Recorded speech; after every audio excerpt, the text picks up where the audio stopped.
نسألك يا من هو الله الذي نحمده ونصلي على رسوله الكريم اما بعد بسم الله الرحمن الرحيم اللهم صل على محمد وعلى آل محمد وبارك وسلم رب اشرح لي صدري ويسر لي امري واحلل عقدة من لساني يفقهوا قولي واجعل لي وزيرا من اهلي آمین یا رب العالمین۔ ناظرین کرام السلام علیکم ورحمۃ اللہ وبرکاتہ۔ تعلیمات قرآن سیریز میں آپ کو خوش آمدید کہتے ہیں۔ الحمدللہ آج ہم مطالعہ کریں گے قرآن حکیم کے 20ویں پارے کا، اور اس میں شامل سورۃ النمل، سورۃ القصص اور سورۃ العنکبوت کا تذکرہ ہمارے سامنے آئے گا۔ سب سے پہلے تعارف پیش خدمت ہے۔ تعارف کے حوالے سے ہمیشہ پہلا نقطہ یہ ہوا کرتا ہے جو کہ بیان کر دیا جاتا ہے پہلے ہی، کہ قرآن کریم کے پارہ نمبر 20 کا مطالعہ یہ آج ہمارے پیش خدمت رہے گا، بلکہ آپ کی پیش خدمت رہے گا۔ سورۃ النمل رکوع نمبر 5 تا سورۃ العنکبوت رکوع نمبر 4، یہ رکوع ہیں ان صورتوں کے جو شامل ہیں 20ویں پارے میں۔ مزید برآں سورۃ النمل آیت نمبر 60 تا سورۃ العنکبوت آیت نمبر 44، یہ آیات ہیں جو 20ویں پارے میں شامل ہیں، جن کا انشاءاللہ آج ہم جائزہ لیں گے اور مطالعہ کریں گے۔ مقاصد مطالعہ ہمیشہ کی طرح پیش خدمت ہیں۔ پارہ نمبر 20 کی آیات کے مضامین کا جائزہ، اوور ویو بھی آتا ہے اور آیات آیات جائزہ بھی آپ کے سامنے رکھتے ہیں۔ پھر منتخب آیات کا مطالعہ، وہ آج بھی آپ کے سامنے کچھ آیات کا مطالعہ رکھیں گے، اور زیر مطالعہ آیات میں بیان شدہ اہم اوامر و نواہی کا تذکرہ، ڈوز اینڈ ڈونٹس کا بیان بھی آپ کے سامنے رکھا جائے گا انشاءاللہ تعالی۔ ناظرین کرام اس کے بعد سورۃ النمل کے مضامین کا تجزیہ آپ کے سامنے پیش کرتے ہیں۔ یہ سورت 19ویں پارے میں شروع ہو چکی ہے اور 20ویں پارے میں جا کر مکمل ہوتی ہے، لیکن پہلے اس کے مضامین کا ایک تجزیہ آپ کے سامنے رکھتے ہیں، پھر آیات کا جائزہ رکھیں گے ان آیات کا جو 20ویں پارے میں شامل ہیں۔ پہلی 6 آیات ایمان بالآخرت کا تذکرہ ہے۔ آیات 7 تا 44 حضرت موسیٰ علیہ السلام پر ظہور نبوت اور حضرت سلیمان علیہ السلام پر اللہ کی عنایات کا ذکر ہے۔ آیات 45 تا 53 قوم سمود کی بدبختی، صالح علیہ السلام کی قوم تھی۔ آیات 54 تا 58 قوم لوط کی گندگی، ہم جنس پرستی کے گندے برے کام میں یہ لوگ مبتلا تھے۔ آیات 59 تا 66 اللہ تعالیٰ کی اعلیٰ شان قدرتیں، اللہ کی کئی قدرتوں کا ذکر یہاں پر ہوا۔ آیات 67 تا 82 مشرکین مکہ کے ساتھ کشمکش، مکی صورتوں کا بنیادی موضوع ہے۔ آیات 83 تا 90 ایمان بالآخرت کا تذکرہ ہے، اور آخری آیات 91 تا 93 نبی اکرم صلی اللہ علیہ وسلم کے لیے 3 ہدایات ربانی، اللہ کی عبادت بھی اور قرآن کی تبلیغ بھی اور اللہ کی ذات پر توکل بھی، یہ چند ہدایات اس صورت کے آخر میں عطا ہوئی ہیں۔ اب ناظرین کرام سورۃ النمل کی آیات کا جائزہ آپ کے سامنے پیش کرتے ہیں۔ وہ آیات النمل کی جو 20ویں پارے میں شامل ہیں، آئیے ان کا جائزہ سمجھنے کی کوشش کرتے ہیں، لینے کی کوشش کرتے ہیں۔ آیات 60 تا 61 مظاہر قدرت کا خالق کون ہے، یہ 20ویں پارے کا آغاز بڑے ہی جلالی انداز میں، امن خلق، امن کون ہے جس نے پیدا کیا، کون ہے جو بارش برساتا ہے، کون ہے جو پودے اگاتا ہے، یہ سوالی انداز میں بڑا جلالی انداز ہے اللہ کا، اور اللہ کی عظمتوں اور قدرتوں کا بیان ہے۔ چنانچہ آیات 60 تا 61 مظاہر قدرت کا خالق کون، سوال ہو رہا بتاؤ کون ہے پیدا کرنے والا۔ پھر آیت نمبر 62 بے کسوں کی فریاد کون سنتا ہے کوئی اللہ کے سوا جو کسی کی جو ہے فریاد رسی کر سکتا ہو اور اس کی پریشانی کو دور کر سکتا ہو۔ آیات 63 تا 64 محسن حقیقی کون ہے، کس نے آسمان و زمین کو پیدا کیا، کس نے سب کچھ کو تمہارے لیے سجایا۔ آیت نمبر 65 کل غیب کا عالم صرف اللہ ہے۔ آیت نمبر 66 شرک کا سبب انکار آخرت ہے، کل کی پیشی کو فراموش کرنے والے شرک جیسے بدترین جرم میں بھی پھر مبتلا ہوتے ہیں۔ پھر آیات 67 تا 72 آخرت کا صاف انکار، کہتے تھے کون دوبارہ مرنے کے بعد ہمیں زندگی دے گا، ممکنات میں سے نہیں یہ بات، معاذ اللہ۔ آیات 73 تا 75 اللہ کی بے مثال عظمت، پھر اللہ کی قدرتوں کا تذکرہ ہے۔ پھر آیات 76 تا 78 اللہ کے کلام کی بے مثال عظمت، یہی ہدایت ہے، یہی رحمت ہے قرآن حکیم۔ آیات 79 تا 81 اللہ کے حبیب صلی اللہ علیہ وسلم کے لیے دل جوئی، کہ پچھلوں کو بھی جھٹلایا گیا، یعنی پچھلے رسولوں کو بھی جھٹلایا گیا، اے نبی صلی اللہ علیہ وسلم آپ تسلی رکھیے، بہرحال اللہ کی مدد آپ کے شامل حال ہوگی۔ آیت نمبر 82 قرب قیامت کی نشانی دابۃ الارض، زمین سے ایک جانور نکلے گا اور وہ لوگوں سے کلام کرے گا کہ لوگ اللہ کا انکار کرتے تھے۔ یہ آخری بالکل جو نشانیاں ہیں احادیث میں بھی بیان ہوئی، ان میں سے ایک کا ذکر یہاں آیت نمبر 82 میں ہے۔ آیات 83 تا 85 جھٹلانے والوں کا انجام قیامت کے تعلق سے بیان ہے۔ آیت نمبر 86 رات اور دن کی نشانیاں، پھر اللہ کی قدرتوں کا ذکر ہے۔ آیات 87 تا 88 روز قیامت کی کیفیات کا بیان۔ آیات 89 تا 90 جیسا کرو گے ویسا بھرو گے، نیک عمل کرو گے بہتر اجر پاؤ گے، برائی کرو گے تو ویسا ہی بدلہ تمہیں دیا جائے گا۔ اور آیات 91 تا 93 نبی اکرم صلی اللہ علیہ وسلم کے لیے ہدایات، اللہ ہی کی عبادت، اللہ ہی کی خاطر صبر کرنا، اللہ کے قرآن کلام کی دعوت دیتے رہنا، اللہ ہی پر توکل کیے رکھنا، یہ ہدایات عطا کی گئی ہیں سورۃ النمل کے اختتام پر۔ ناظرین کرام، سورۃ النمل کی آیات کا جائزہ آپ کے سامنے پیش کیا گیا۔ اس کی ایک منتخب آیت کا مطالعہ ہم نے 19 پارے میں کر لیا تھا، مزید منتخب آیات ہم آپ کے سامنے پیش نہیں کر رہے، چنانچہ اب النمل کے بیان کے اختتام پر چلتے ہیں اوامر و نواہی کے بیان کی طرف۔ سورۃ النمل میں وہ آیات جو 20 پارے میں شامل ہیں، ان میں آنے والے اوامر یعنی ڈوز کا بیان پہلے پیش خدمت ہے۔ اللہ تعالیٰ ہی سے دعا کرنا، آیت نمبر 62، اللہ پر توکل کرنا، آیت نمبر 79، آیات الہی پر ایمان اور فرمانبرداری کا رویہ، آیت نمبر 81، اللہ ہی کی عبادت کرنا، آیت نمبر 91، تلاوت و تبلیغ قرآن کا فرض ادا کرنا، آیت نمبر 92، اللہ کی حمد کرنا، آیت نمبر 93۔ یہ اوامر کا بیان تھا النمل کے حوالے سے، وہ آیات جو 20 پارے میں داخل۔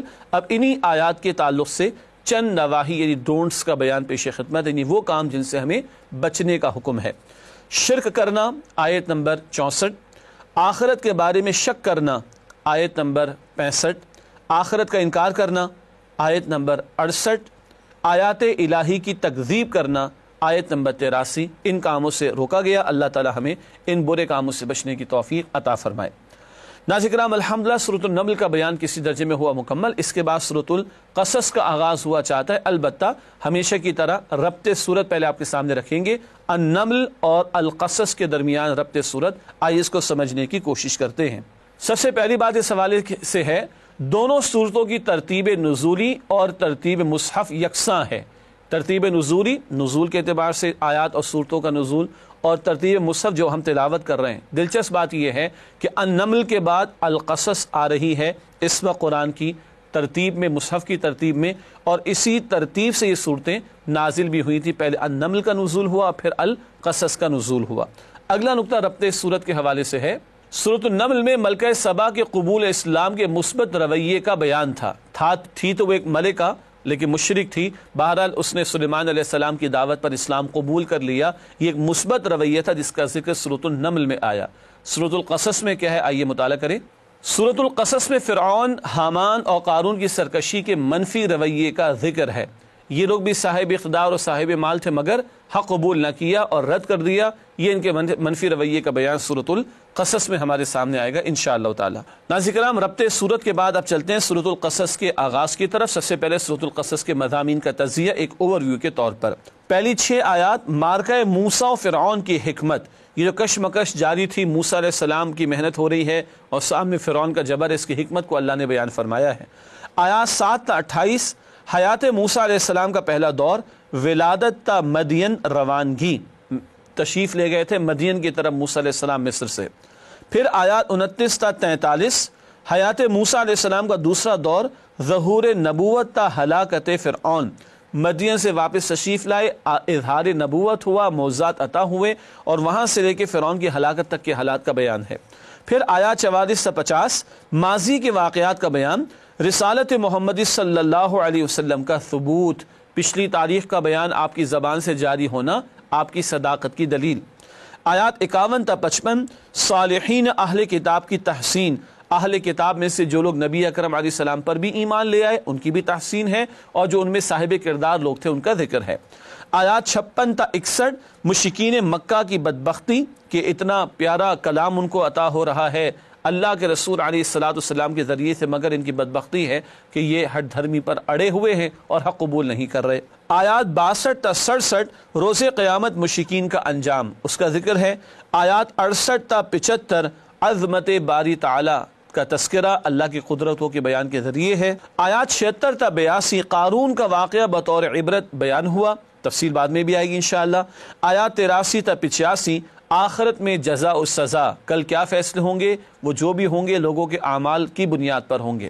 آیات 86 تا 88 مشرکین سے سودے بازی کی ممانعت اور حق پر قائم رہنے کی تلقین کی جا رہی ہے۔ ناظرین کرام، یہ تو ہے مضامین کا تجزیہ، یعنی ایک اوور ویو سورۃ القصص کے حوالے سے۔ اب آئیے سورۃ القصص کی آیات کا جائزہ آپ کے سامنے پیش کرتے ہیں۔ سب سے پہلی 6 آیات میں ذکر ہے اللہ مظلوموں کو غالب کر دے گا۔ فرعون ظالم اور جابر بنا ہوا ہے اور بنی اسرائیل کو اس نے غلام بنا رکھا ہے، مگر اللہ فرعون اور آل فرعون کو غرق کر دے گا اور بعد میں بنی اسرائیل کو عروج عطا فرمائے گا۔ آج کے کمزوروں کو کل اللہ عروج بھی عطا فرمائے گا۔ آیات 7 تا 9 اللہ نے دشمن کو محافظ بنا دیا۔ موسیٰ علیہ السلام کی پرورش اللہ اکبر کبیرہ وہ فرعون کے محل میں ہو رہی ہے، اور آگے ذکر آ رہا ہے اس کے خرچے پر ہو رہی ہے، ذکر کر دیتا ہوں۔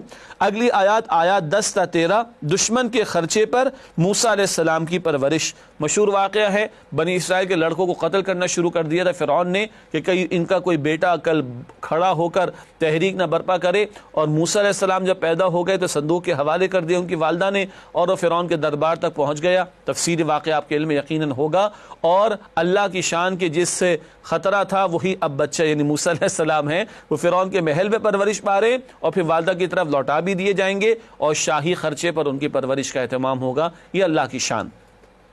آیت نمبر 14 علم و حکمت کی عطا، نبوت کی تمہید۔ علم اور حکمت کی عطا کیے جانے کا ذکر آتا ہے پیغمبروں کے تعلق سے، پھر ان کے ساتھ ظہور نبوت کا معاملہ بھی ہوتا ہے۔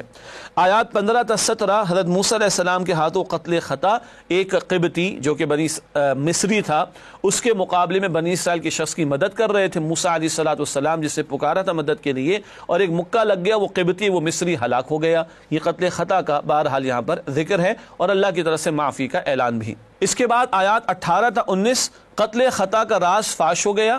اگلے دن پھر ایک اور واقعہ پیش آ گیا، وہی پچھلا جو دن تھا وہ بنی اسرائیل کا شخص پھر مدد کے لیے پکار رہا ہے، اور اس نے راز فاش کر دیا کہ گزشتہ دن کل وہ ایک قتل ہو گیا تھا خطا کے ذریعے موسیٰ علیہ السلام کے ہاتھوں۔ بعد میں پھر اللہ تعالیٰ کی طرف سے اعلان بھی ہے اس قتل خطا کی معافی کا موسیٰ علیہ السلام کے لیے۔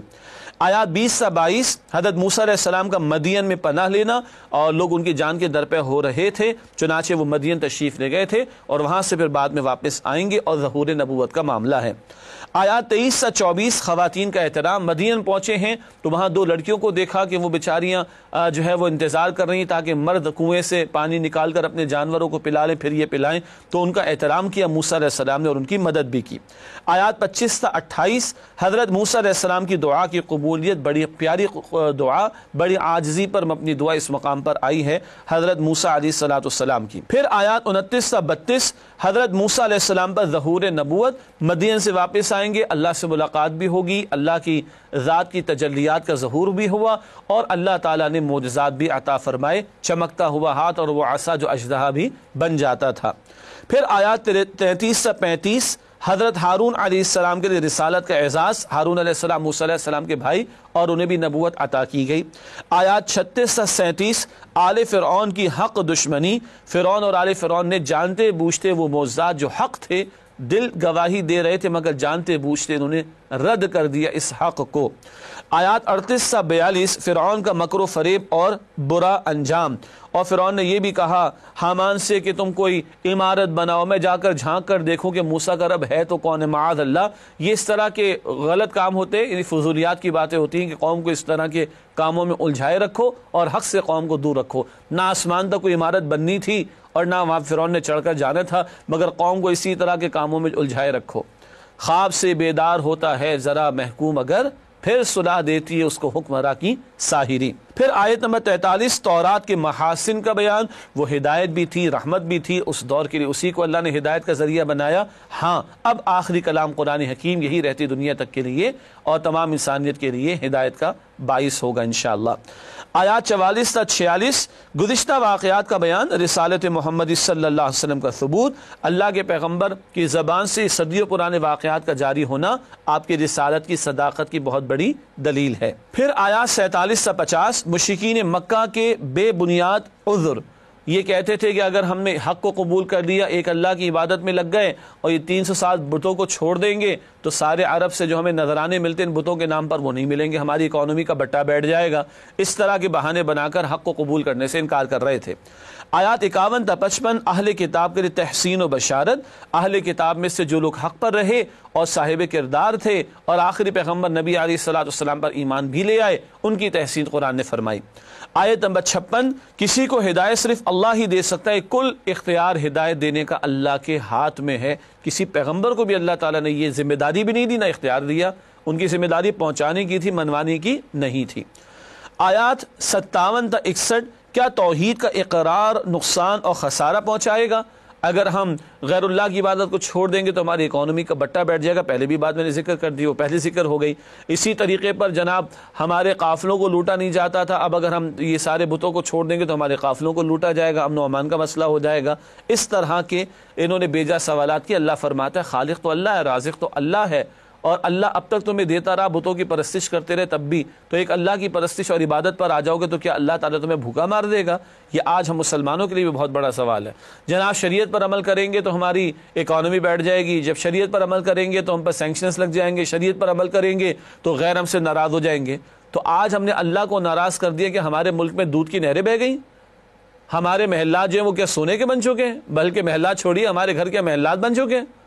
ہمارے ہر گھر کے اندر آرام سے جو سکون سے زندگی بسر ہو رہی، کفر پہ اڑے رہے، مراد نافرمانیوں پر اڑے رہے، تب بھی اللہ کھلا رہا ہے۔ تو جب ایک اللہ کی توحید پر آ جائیں گے تو اللہ کیا بھوکا مار دے گا ہمیں؟ بہت بڑا سوال ہے یہ۔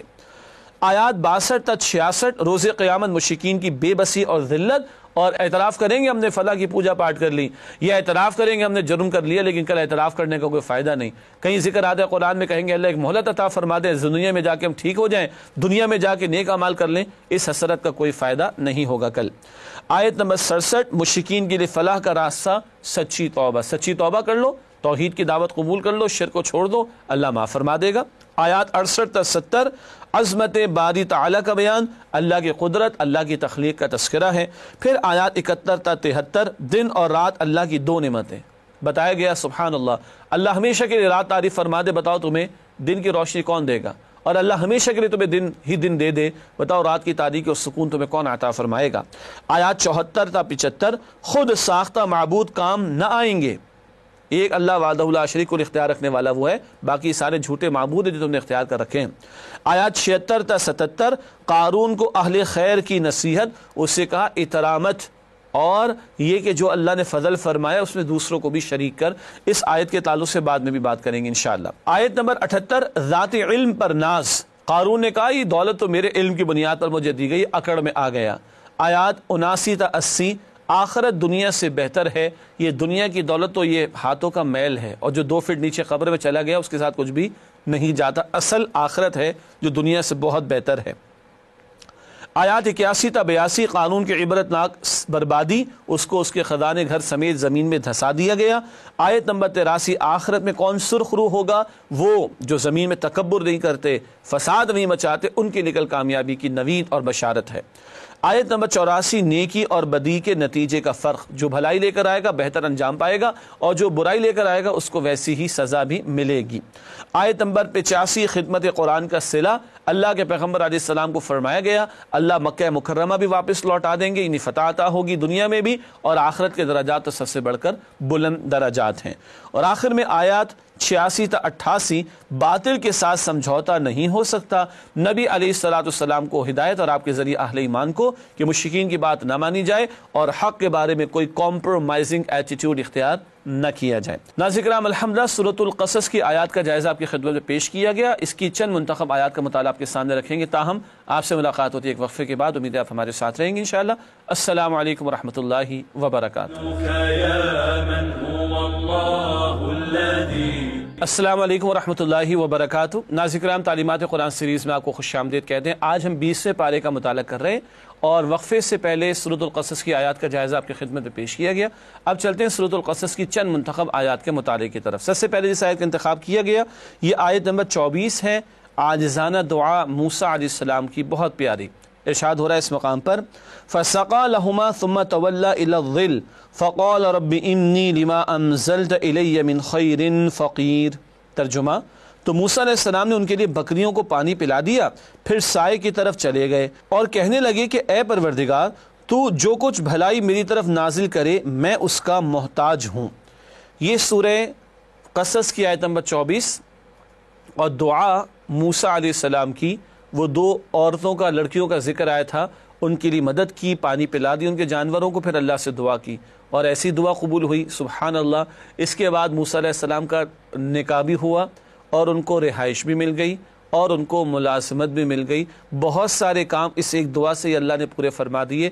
بہت قیمتی دعا، کواروں کے لیے بھی اور پریشان حال لوگوں کے لیے بھی کہ ربی انی لما انزلت الی من خیر فقیر، اے میرے رب جو کچھ آپ مجھے عطا کر دیں میری جھولی میں ڈال دیں، میں تو اس کا فقیر و محتاج ہوں۔ بہت ہی عاجزی پر مبنی دعا ہے۔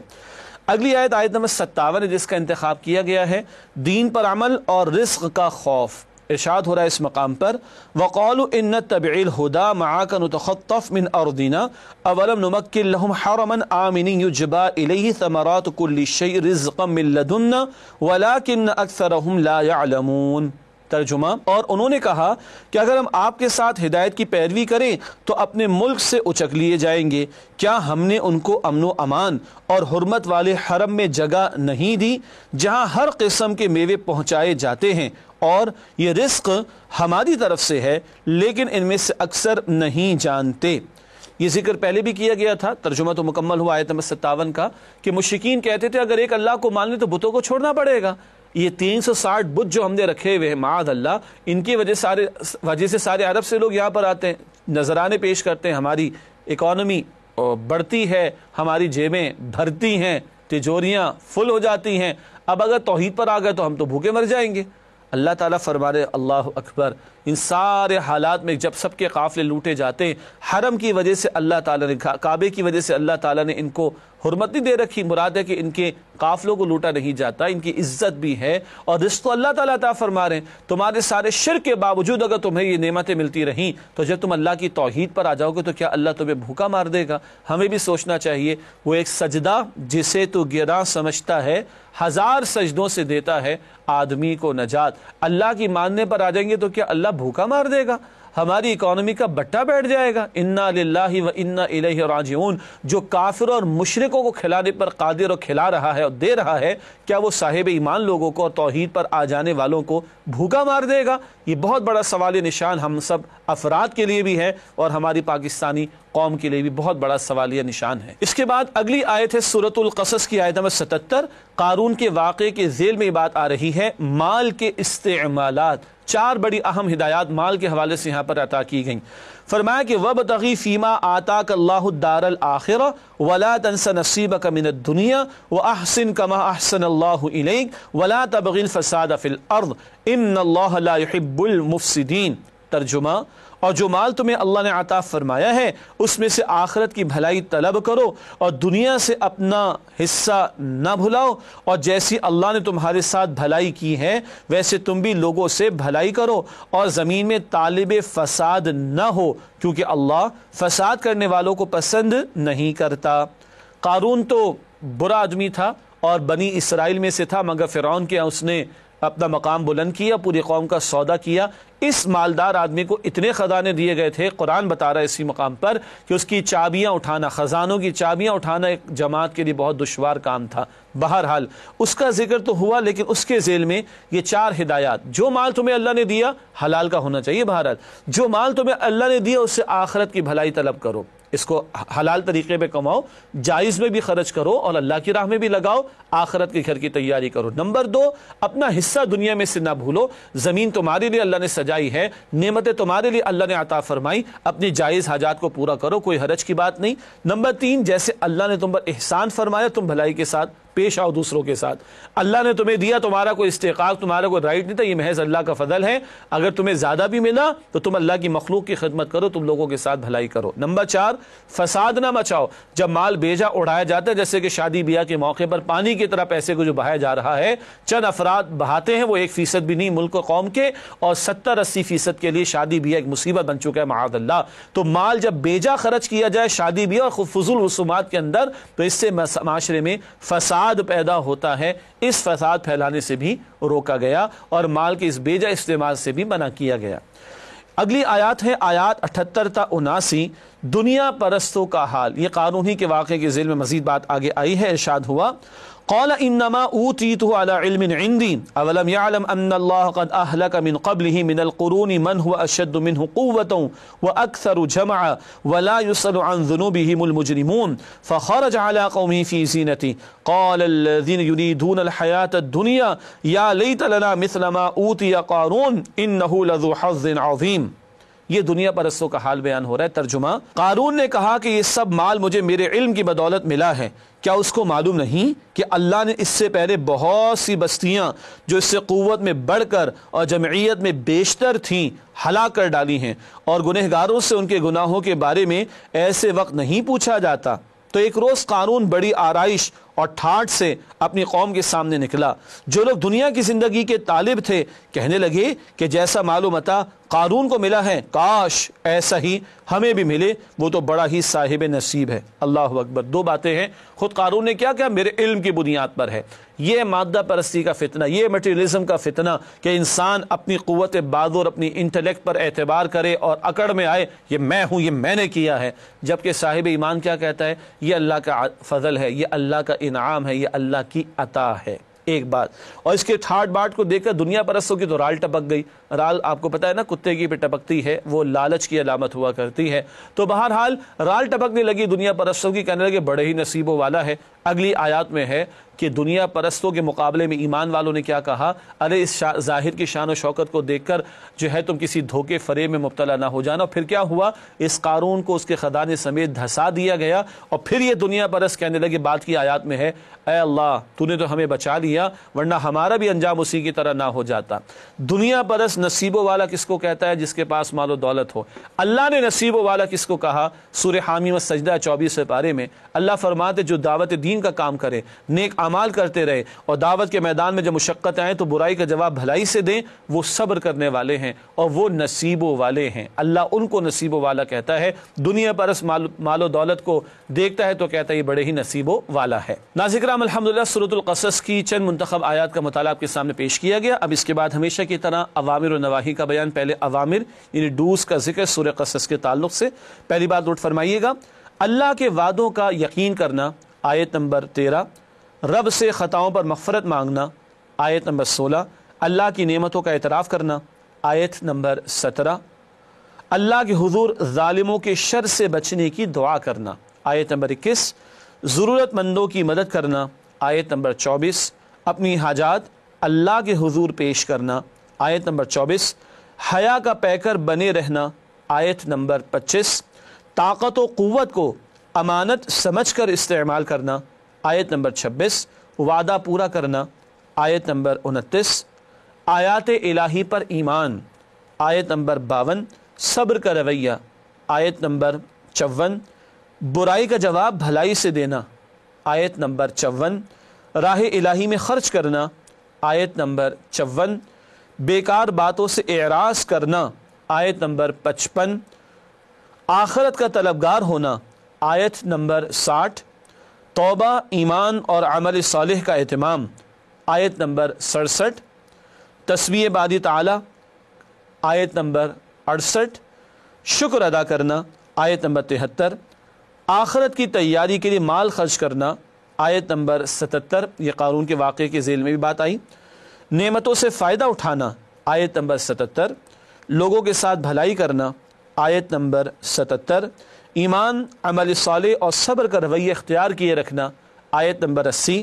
تبلیغ قرآن کا فرض ادا کرنا، آیت نمبر 85۔ اور رب کی طرف دعوت دینا، آیت نمبر 87۔ ناظرین کرام، یہ اوامر کا بیان مکمل ہوا۔ اب چلتے ہیں نواہی کے بیان کی طرف، یعنی ڈونٹس کا بیان سورۃ القصص کے تعلق سے۔ سرکشی کرنا، آیت نمبر 4۔ قتل و غارت گری کرنا، جیسے کہ فرعون نے بنی اسرائیل کے ساتھ کیا، آیت نمبر 4۔ مجرموں کا ساتھ دینا، آیت نمبر 17۔ پیغمبر کو جھٹلانا، آیت نمبر 38۔ آخرت کا انکار، آیت نمبر 39۔ خواہشات نفس کی پیروی، آیت نمبر 50۔ نادانوں سے الجھنا، آیت نمبر 55۔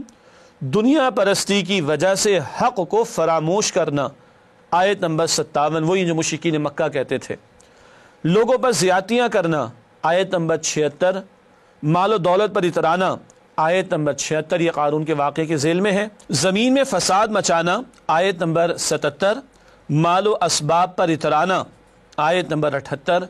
دنیا کا طلبگار ہونا، آیت نمبر 79۔ تکبر اور فساد مچانا، آیت نمبر 83۔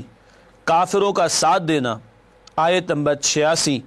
احکام الہی سے روگردانی کرنا، آیت نمبر 87۔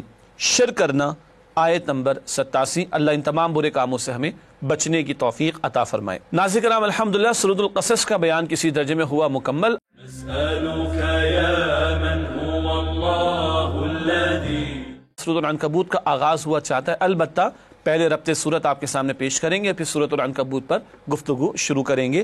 ربط صورت نوٹ فرمائیے گا سورۃ القصص اور سورۃ العنکبوت کے تعلق سے۔ سورۃ القصص میں فرعون کے جبر اور بنی اسرائیل کی مظلومیت اور ان کی آزمائشوں کا ذکر تھا۔ سورۃ العنکبوت میں مشرکین مکہ کی سرکشی اور اہل ایمان کی مظلومیت اور ان کی آزمائشوں کا بیان ہے۔ یہ بات واضح ہے، وہاں موسیٰ علیہ السلام کی قوم بنی اسرائیل کی مظلومیت، اور عنکبوت میں اہل ایمان جو نبی اکرم علیہ السلام کے صحابہ ہیں ان کی مظلومیت کا بیان ہمارے سامنے آئے گا۔ ناظرین کرام، اس کے بعد سورۃ العنکبوت کے مضامین کا تجزیہ ایک اوور ویو کے طور پر آپ کے سامنے رکھنا چاہیں گے۔ سب سے پہلے پہلی 13 آیات صبر و استقامت کی تلقین، مشکلات کا دور ہے، سن 5 نبوی کا دور، صحابہ کرام پر ظلم و ستم کے پہاڑ توڑے جا رہے ہیں، اس تعلق سے صبر و استقامت کی تلقین ہے۔ پھر آیات 14 تا 40 صبر و استقامت کے حوالے سے رسولوں کی مثالیں، نوح علیہ السلام اور ابراہیم علیہ السلام کا بھی تذکرہ ہے۔ پھر آیات 41 تا 44 مشرکانہ تصورات کی حقیقت کے باطل عقیدے ہیں، بھونڈے عقیدے ہیں جن کے لیے کوئی دلیل ان مشرکوں کے پاس نہیں۔ اور آیات 45 تا 69 اہل ایمان کے لیے ہدایات، مشرکین کے لیے وعیدیں، مشکلات کے دور کے لیے بڑی اہم ہدایات اہل ایمان کو عطا کی گئیں۔ البتہ سورہ عنکبوت کی کچھ آیات تقریباً 3 رکوع 20 پارے میں شامل ہیں، اور مزید کچھ آیات انشاءاللہ 21 پارے میں بھی ہمارے سامنے آئیں گی۔ ناظرین کرام، یہ جو سورۃ العنکبوت کے مضامین کا تجزیہ ہوا، اب سورہ عنکبوت کی وہ آیات جو 20 پارے میں شامل ہیں، 44 آیات، آئیے ان کا تجزیہ آپ کے سامنے رکھتے ہیں۔ پہلی 4 آیات صرف کلمہ پڑھ لینے سے جنت نہیں ملے گی، بتا دیا گیا ایمان والوں کی آزمائش تو ضرور ہوگی، اور آزمائش کی بھٹیوں سے گزارا جائے گا، اور اللہ کھرے کھوٹے کا بھی فیصلہ فرمائیں گے۔ پھر آیات 5 تا 7 تربیت کے لیے نرمی اور سختی دونوں ضروری ہیں، ایمان والوں کو ان کے اعمال اور نیک اعمال کا عمدہ نتیجہ اس کی بشارت بھی دی گئی ہے، اور ساتھ ساتھ یہ بھی بتا دیا گیا کہ جو محنت کر رہا ہے وہ اپنے بھلے کے لیے کر رہا ہے، جو نیکی کر رہا ہے اپنے بھلے کے لیے کر رہا ہے، اللہ کو کسی کی کوئی حاجت نہیں ہے۔ اس کے بعد آیات 8 تا 9 مشرک والدین کی طرف سے شرک کا حکم، اور بتا دیا گیا اگر ماں باپ چاہے مشرک ہوں ان کا ادب تو بہتر ہوگا اور ان کی خدمت تو کر لی جائے گی، لیکن اگر شرک کا حکم دیں گے، اللہ کی نافرمانی کا حکم دیں گے تو وہاں ماں باپ کی بات کو مانا نہیں جائے گا۔ آیات 10 تا 11 اللہ ظاہر فرما دے گا کہ کون مؤمن ہے اور کون منافق، یہ بدلتے حالات کے اندر آزمائشوں کی بھٹیوں سے گزارا جائے گا، اور سچے دعوے دار ایمان کے اور ایمان کے جھوٹے دعوے دار ان کو کھول کر اللہ واضح فرما دے گا۔ پھر آیات 12 تا 13 نوجوانوں کے لیے کافر بزرگوں کا فریب، مشرکین کے بزرگ یا مشرک بزرگ جو ہوتے تھے وہ نوجوان ان کے جو ایمان لے آتے کہتے چلو تم چھوڑ دو محمد صلی اللہ علیہ وسلم کی دعوت کو، ہم تمہارا بوجھ بھی اٹھا لیں گے، معاذ اللہ۔ یہ شوگر کوٹڈ انداز میں حق سے روکنے کا ایک طریقہ تھا جو فریب پر مبنی تھا، اس کا تذکرہ ہے۔ اس کے بعد آیات 14 تا 15 حضرت نوح علیہ السلام کی استقامت، 950 برس تک دعوت توحید پیش کرتے رہے، صبر کا استقامت کا پہاڑ بنے رہے، اللہ اکبر۔ آیات 16 تا 18 حضرت ابراہیم علیہ السلام کی دعوت، قوم کو اجتماعی طور پر بھی انہوں نے دعوت پیش کی، دعوت توحید اور شرک سے روکا۔ آیات 19 تا 23 تمام انسانوں کے لیے درس عبرت، اور وہ سابقہ قوموں کے حالات بیان کر کے بتایا جا رہا ہے کہ ان کے انجام سے عبرت حاصل کرو۔ آیات 24 تا 27 حضرت ابراہیم علیہ السلام پر انعامات، انہیں بھی اللہ نے نبوت اور رسالت عطا فرمائی، اور ان کی اولادوں کو بھی اللہ سبحانہ و تعالی نے قبول فرمایا، اور ان کو تو ابو الانبیاء بھی کہا جاتا ہے کہ آپ کی نسل میں آگے 4000 سے زائد انبیاء علیہ السلام تشریف لائے ہیں۔ آیات 28 تا 35 حضرت لوط علیہ السلام کی قوم کی گندگی اور برا انجام، ہم جنس پرستی کے گندے کاموں میں یہ قوم مبتلا تھی۔ آیات 36 تا 39 مجرم قوم کی عبرت ناک مثالیں، قوم عاد و سمود کی ہلاکت کا ذکر، چنگھاڑ اور دیگر عذابوں سے ان کو ہلاک کیا گیا۔ آیت نمبر 40 عذاب کی 4 صورتیں، بہت قیمتی آیت ہے جہاں پچھلی قوموں پر آنے والے مختلف عذابوں کا ذکر، کسی کو پتھر مار کر اللہ نے ہلاک کیا، لوط علیہ السلام کی قوم، کسی کو زمین میں دھسا کر اللہ نے ہلاک کیا جیسے کہ قارون، کسی پر چنگھاڑ زوردار آواز مسلط کر کے ہلاک کیا گیا جیسے کہ شعیب علیہ السلام کی قوم، اور کسی کو غرق کر کے ہلاک کیا گیا جیسے کہ نوح علیہ السلام کی قوم اور فرعون اور آل فرعون کو غرق کیا گیا۔ آخر میں یعنی 20 پارے کے اختتام پر آیات 41 سے 44 شرک کی حقیقت، مکڑی کا جال. جیسے مکڑی کا جال یا جالا ہم کہتے ہیں، سب سے کمزور گھر وہی ہوتا ہے، بس ایک انگلی بھی ٹچ ہو، ذرا سی ہوا چلی ٹوٹ گیا. جو مشرک ہے اس کی عقیدے کی عمارت بھی اتنی ہی کمزور ہے، اور جب عقیدے کی عمارت کمزور تو کردار بھی بہت ہی کمزور اور گھٹیا ہی سامنے آتا ہے. یہ مثال دے کر شرک کے بھونڈے پن کو اللہ نے واضح فرمایا. ناظرین کرام الحمدللہ سورۃ العنکبوت کی وہ آیات جو 20ویں پارے میں شامل ہیں ان کا جائزہ آپ کے سامنے پیش کیا گیا. اس کے بعد 2 منتخب آیات کا مطالعہ آپ کے سامنے رکھنا چاہیں گے. سورۃ العنکبوت کی وہ 2 آیات کہ جو 20ویں پارے میں شامل ہیں. آئیے مطالعہ کریں منتخب آیات کا. سب سے پہلے آیت نمبر 3 ہے سورۃ العنکبوت کی. آزمائش لازمی ہے. ارشاد ہوا وَلَقَدْ فَتَنَّ الَّذِينَ مِن قَبْلِهِمْ فَلَيَعْلَمَنَّ اللَّهُ الَّذِينَ صَدَقُوا وَلَيَعْلَمَنَّ الْكَاذِبِينَ. ترجمہ، اور جو لوگ ان سے پہلے گزر چکے ہیں ہم نے ان کو بھی آزمایا تھا اور ان کو بھی آزمائیں گے. سو اللہ انہیں ظاہر فرما کر رہے گا جو اپنے ایمان میں سچے ہیں اور انہیں بھی جو جھوٹے ہیں. بتایا جا رہا ہے کہ اللہ کی راہ میں امتحانات تو آئیں گے، مشکلات کا دور ہے، صحابہ کرام پر بڑی سختیاں ہیں. 5 نبوی نزول وحی کو 5واں برس ہو گیا اور یہ بڑے سخت آزمائش کے دور سے گزرے ہیں اہل ایمان. تو اللہ بھی تسلی دے رہے ہیں کہ بہرحال آزمائشیں تو آئیں گی، ان سے گزار کر ہی کھرے کھوٹے کا فیصلہ ہوگا. اللہ سے آزمائش مانگنی نہیں ہے، آ جائے تو اللہ کی رضا کی خاطر اس کو برداشت کرنا ہے. اللہ وہ حوصلہ ہم سب کو عطا فرمائے. اس کے بعد اگلی آیت جس کا انتخاب کیا گیا وہ آیت نمبر 13 ہے سورۃ العنکبوت کی. رائے حق سے روکنے والے. ارشاد ہو رہا ہے اس مقام پر وَلَا يَحْمِلُنَّ أَثْقَالَهُمْ وَأَثْقَالًا مَعَ أَثْقَالِهِمْ وَلَيُسْأَلُنَّ يَوْمَ الْقِيَامَةِ عَمَّا كَانُوا يَفْتَرُونَ. ترجمہ، اور یہ اپنے بوجھ بھی اٹھائیں گے اور اپنے بوجھوں کے ساتھ اور لوگوں کے بوجھ بھی، اور جو بہتان یہ باندھتے رہے قیامت کے دن ان سے ضرور باز پرس کی جائے گی. یہ وہ مشرکین کے بزرگ تھے جو شوگر کوٹڈ انداز میں روکتے تھے، چلو اگر کوئی گناہ ملے گا تو ہم تمہارے گناہوں کا بوجھ اٹھا لیں گے. یہ ہٹ دھرمی کی بات ہے اور یہ خام خیالی کی بات ہے. کہہ دیا گیا کہ یہ اپنے بوجھ بھی اٹھائیں گے، مشرکین کے یہ سردار اور بڑے اور بزرگ، اور جن کو یہ روک رہے ہیں حق سے ان کا بوجھ بھی ان کو اٹھانا پڑے گا. بہرحال یہ تو کھلے کافر تھے. کبھی کبھی مسلمانوں کے درمیان یہ بھی ہوتا ہے میاں ہوش کے ناخن لو. نوجوانوں کو سمجھانے کے لیے، دین سے روکنے کے لیے، ہم نے یہ بال دھوپ میں سفید نہیں کیے، چلو میاں چلو بعد میں دیکھی جائے گی. یہ بھی شوگر کوٹڈ انداز ہوا کرتے ہیں. تو جو روک رہا ہے کسی کو حق سے اور دین پر چلنے سے وہ اپنی خیر منائے کہ اپنے گناہوں کو بوجھ بھی اٹھائے گا اور دوسرے کو حق اور دین پر چلنے سے روکنے کا بوجھ بھی اس کو اٹھانا پڑے گا. اور اللہ فرما رہے کہ قیامت کے دن ضرور ایسے لوگوں سے باز پرس ہوگی، ان سے کل اس کے بارے میں سوال کیا جائے گا. ناظرین کرام الحمدللہ سورۃ العنکبوت کی وہ آیات جو 20 پارے میں شامل ہیں ان میں سے 2 منتخب آیات کا مطالعہ آپ کے سامنے پیش کیا گیا. ناظرین کرام ہمیشہ کی طرح آخر میں فرمان نبوی صلی اللہ علیہ وآلہ وسلم پیش خدمت ہے، سماعت فرمائیے گا. دلوں پر بھی زنگ آ جاتا ہے جس طرح لوہے پر زنگ چڑھ جاتا ہے. پوچھا گیا اے اللہ کے رسول علیہ السلام اس کا کیا علاج ہے؟ فرمایا آپ صلی اللہ علیہ وسلم نے قرآن کی تلاوت اور موت کو کثرت سے یاد رکھنا. یہ بہقی شریف کی روایت ہے. دل مردہ ہو جاتے ہیں. ہمارے لوگ کہتے ہیں نماز میں دل نہیں لگتا، اللہ کی بات اللہ کی یاد میں مزہ، استغفر اللہ، مزہ نہیں آ رہا، دل نہیں لگ رہا. یہ دلوں کے مردہ ہو جانے کی علامت ہے. زنگ لگ جاتا ہے. کیسے دور کریں؟ کثرت سے قرآن کی تلاوت اور کثرت سے موت کو یاد رکھنا. اللہ ہمیں توفیق عطا فرمائے. ناظرین کرام اسی کے ساتھ پروگرام کا وقت ہوا مکمل. آپ سے اجازت چاہیں گے. وآخر دعوانا ان الحمدللہ رب العالمین والسلام علیکم ورحمۃ اللہ وبرکاتہ. نسألك يا من هو الله